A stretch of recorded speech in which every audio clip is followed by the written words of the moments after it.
story time. Back to leading up to some of my medical issues.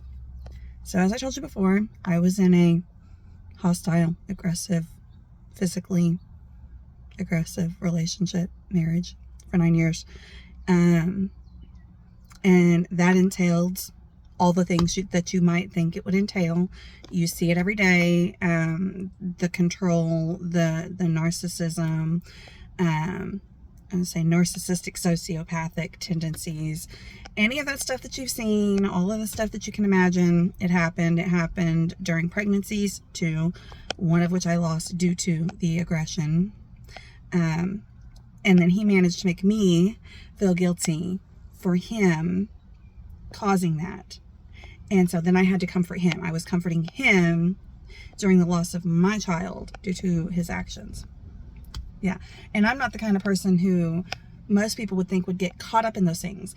And the way that they manipulate you, the way that they make you feel like they are so far above you and you should be grateful for their attention.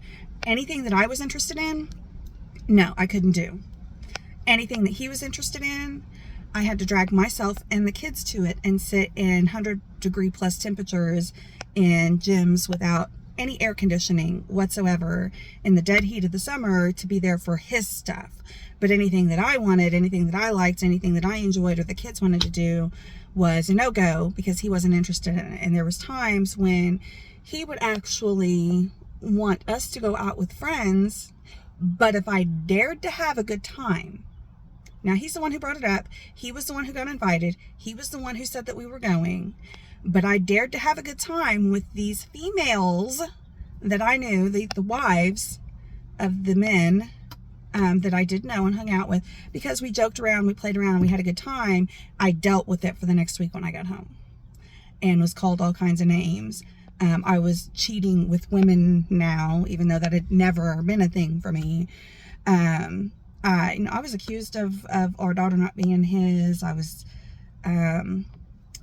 physically, aggressively touched during pregnancy with our daughter, while I was holding our daughter as a baby at one point.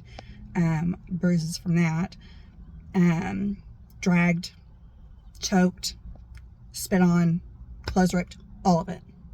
All of it. All of it was there. But to the outside world, he looked so sweet and so kind and so loving that nobody would imagine that he was doing this to me.